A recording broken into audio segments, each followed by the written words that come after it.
네, 자, 오늘은 투부정사의 부사적 용법에 대해서 이제 말씀을 드릴 건데, 이렇게 크게 1, 2, 3, 4, 네 가지로 설명을 드릴 거고요.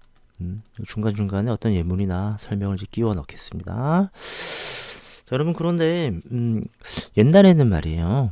옛날에는 이런 문법의 이름이 굉장히 중요했습니다. 심지어 선생님 학교 다닐 때만 해도 예문이 있고, 용법을 쓰세요. 부사적, 목적, 이렇게. 다음 문장에 투부정사의 용법의 이름을 쓰시오. 부사적 결과 뭐 이렇게 쓰게 했거든요. 이렇게 쓰게 했는데 요즘은 이런 용법의 이름 자체는 그렇게 중요하지는 않고 투부정사의 해석이 어떻게 될 것이냐, 뭘 수식하고 있느냐, 그런 게 좀 중요하다고 생각합니다. 그런 추세이고요. 그게 사실 중요하기도 하고요. 그게 더 중요합니다. 자, 이제 바로 들어갈게요. 부사적 용법의 종류에는 이렇게 크게 5가지가 있는데, 네, 목적은 이렇게 해석되는 겁니다. 뭐뭐 하기 위해. 뭐뭐 하기 위해고, 자, 이럴 때만큼은 이제 우리가 보통 지금 to 동사 원형 이렇게 표현하기도 하지만 so as to 원형 이렇게 표현하기도 하고요. in order to 동사 원형 이렇게 하기도 합니다. 그래서 뭐 여러분 시험 보면 이게 다 들어갈 수도 있겠지만 뭐 이렇게 하나만 내신다든가 뭐 하나 두 개 정도만 내신다든가 보통 요런 정도예요. 이걸 우리가 다 외워야 할까 하면 그렇지는 않고요. 너무 깊이 들어가지는 않길 바랍니다. 자, 한번 가볼게요. 자, she, when, Frank. 그녀가 프랑스에 갔습니다. 왜 갔을까요? To study French. 그죠? French. 자, 그녀가 프랑스어를 공부하기 위해 프랑스로 갔습니다. 이렇게 되겠죠? 프랑스에 간 목적을 밝혀주고 있죠. 그죠? 프랑스어를 공부하기 위해, 뭐 하기 위해로 해석이 된다는 거예요. 자, 이럴 때 이 to study를요, 뭐뭐 하기 위해 해석이 나고 있다면, so as to study. 이렇게 바꾸거나, 네, 아니면, 자, 뭐라고 했습니까? in order to study. 이렇게 바꿀 수가 있다는 겁니다. 이해가시죠? 뭐뭐 하기 위해. 무수히 많은 예문이 있을 거고요. 그리고 여러분 아마 우리 독해를 하면서 여러분 보면 가장 많이 나오는 표현 중에 하나일 거예요. 부사적 목적입니다. 이해가시죠? 자, 다음은 이제 부사적 원인인데 역시 뭐 이렇게 문법의 이름은 그닥 중요하진 않고 여기서 이제 어떤 걸 잘 보셔야 되냐면 감정 표현을 꾸며줍니다. 감정 표현을 수식을 하게 해서 이제 해석이 이렇게 됩니다.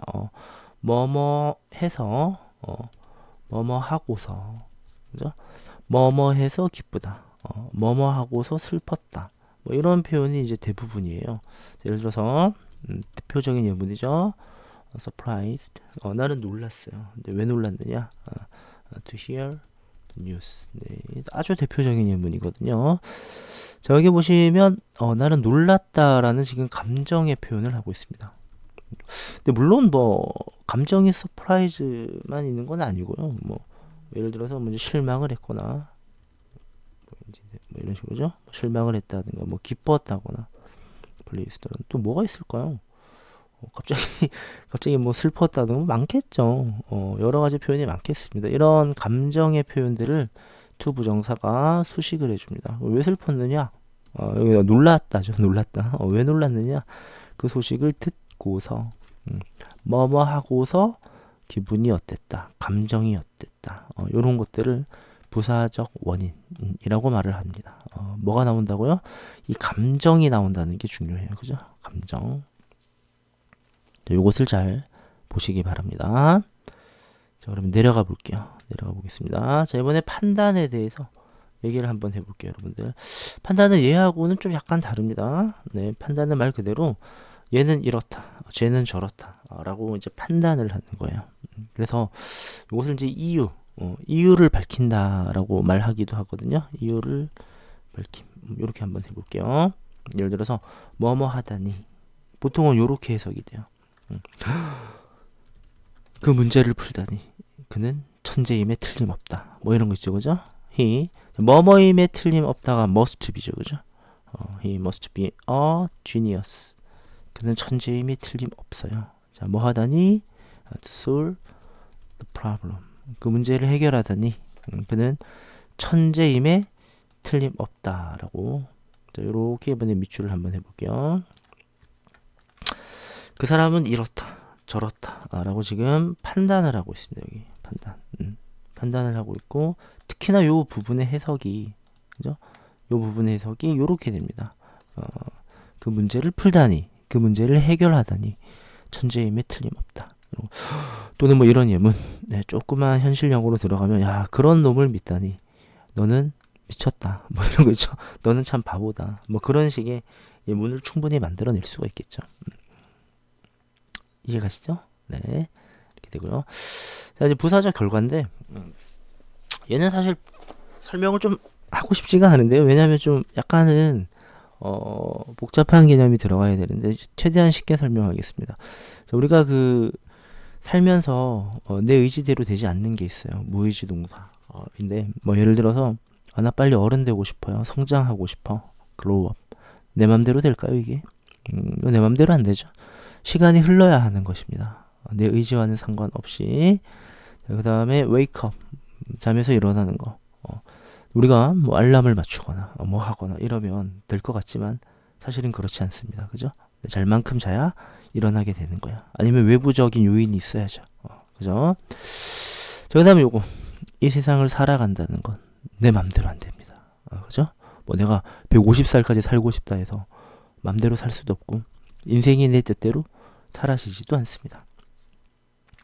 그 다음에 또 뭐가 있을까요? 뭐 이런 거, only to 동사 원형 이런 것들 점점점. 네, 그죠? only to 자체가 결국 뭐뭐 하게 되었다 이런 얘기입니다. 뭐 그는 열심히 공부했지만 결국 시험에 떨어지게 되었다. 자체가 자기 의지와는 상관없이 이루어진 어떤 그런 일인 거예요. 그죠? 네, 그래서 자, 이런 예문을 한번 들어볼까요? the student, 그 학생은, 네, 뭐랄까요? 성장해서 그래서 to be a singer, 가수가 되었습니다. 이렇게 되겠죠. 자, 지금 보니까 여기 무의지 동사라는 것이 있어요. 무의지 동사라는 게 있고, 지금 이 to 원형이 지금 어떻게 해석이 되냐면 요렇게 해석이 돼요. 가수가 되기 위해 성장했다가 아니라 성장해서 그죠? 나 크기 싫은데 막 그런 게 아니죠. 자기 의지와는 상관없습니다. 그죠? 성장해서 가수가 되었다. 이렇게 되죠? 그래서 요것이 이제 뭐뭐 해서 또는 뭐뭐 한 결과 뭐뭐 했다. 요런 식의 해석이 있죠. 그죠? 요런 식의 해석이 이제 무의지 동사입니다. 약간 좀 생소하신 분들도 있겠죠. 그래서 요건 예문을 한번 하나 더 들어볼게요. 뭐 이런 게 쓸 수 있습니다. They woke up, 그들이 잠에서 깼죠. To find the fire, 이렇게 되겠습니다. 그죠? 그러면 여기도 한번 잘 보세요. 지금 이게 해석이 이렇게 안 돼요. is the fire는 이제 화재를 말하겠죠. 화재를 발견하기 위해 잠에서 깼다. 그러면 좀 말이 이상하죠.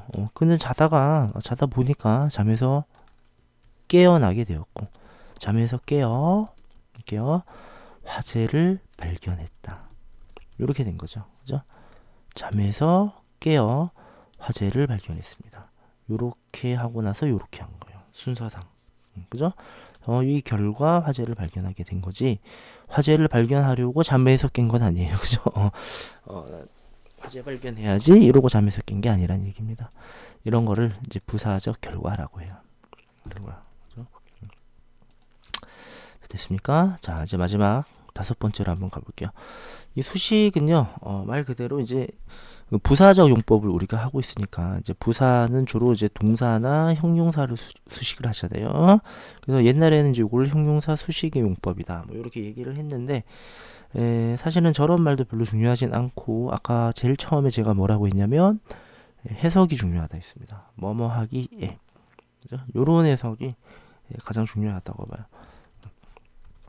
예를 들어서 this book is too difficult. 우리 흔히 그 투투용법이라고 하죠. to read, 이런 거 보시면 돼요. 투투용법으로 이제 많이 배우기도 했는데, 자, 이 책은 너무 어때요? 이 책은 너무 어려워. 뭐 하기에? 그렇죠, 읽기에. 이렇게 해석이 되죠. 뭐뭐 하기에. 이런 예문이 있고, 이제 대표적으로 이런 예문 많이 본 것 같아요. 그 강은 네, is dangerous. 위험하다 이거죠, 그죠? dangerous. 네, 위험합니다. 자, follows 이런 거 막 끼워 넣을 수도 있고요. 우리가 to swim in. 네, 뭐 하기에 수영하기 이렇게 되죠. 자, 형용사가 여기 떨어져 있습니다. 중간에 의미상 주어가 들어가느라. 그렇지만 개의치 마시고 이 to 부정사는 얘를 수식하는 게 아니라 형용사를 수식하고 있죠.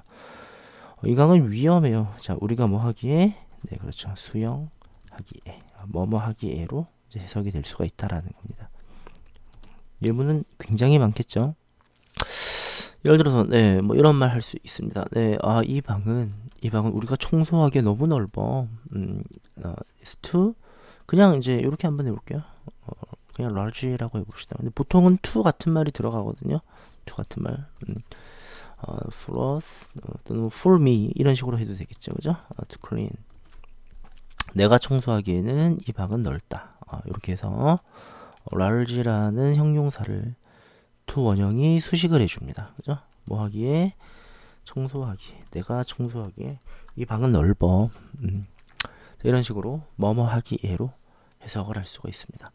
여러 가지 한 5가지 정도를 이제 한번 다뤄봤는데 여기 잘 봐두시면 좋을 것 같아요. 뭐뭐 하기 위해. 중등 과정에서는 여기가 가장 많이 나온다고 볼 수가 있고요. 자, 그럼 이제 이런 것들을 좀 해야 되는데, 여기 자세히 설명하진 않을게요. 이 명사적 용법과의 구분. 그럼 요거를 이제 다 다시 설명해야 되거든. 명사적 용법은 요런 거였어요. 뭐뭐 하는 건, 뭐뭐 하기. 이렇게 해서 어떤 행위에 이제 이름을 붙이는 거야. 명사라는 품사를 부여를 해서, 명사적 용법은 이제 이렇게 되겠죠. 아까 클린이었잖아요. 클린 디스 룸. 이 방을 청소하기에가 아니라 이 방을 청소하는 것은 이렇게 해석이 되고 있죠. 청소하는 것은 뭐 is hard라고 할까요? 뭐라고 해야 될까요? is tiring. 이 방을 청소하기에는 참 피곤한 일이야. 뭐 이런 정도로 말을 대충 만들어 보고요. 이렇게 뭐뭐 하는 것 청소하다. 청소하다에 이제 명칭을 부여하는 것이 바로 명사적 용법이었습니다. 그죠? 동사에 명칭을 부여해요. 자, 형용사적 용법은 뭐였습니까? 형용사적 용법은 형용사가 하는 가장 큰 역할은 명사를 수식하는 거였죠. 뭐뭐 할, 뭐뭐 하는 이제 이런 거였습니다. 자, 그래서 I have many books. 나는 책이 많아요. 자, 뭐 할 책이겠어요? To read. 읽을 책이 많습니다. 라고 해서 이 책이라고 하는 명사를 to 부정사가 수식을 해주는 것입니다. 그래서 책은 책인데 읽을 책이 되겠죠. 읽을 책. 그래서 이 부분이 형용사가 되는 것이에요. 자, 이해가셨죠? 자, 영작 연습이 있는데, 이 영작 연습은 좀 생략하고요. 너무 영상이 길어지니까, 우리 많은 문제들을 풀면서 연습을 하도록 하겠습니다. 고생하셨습니다.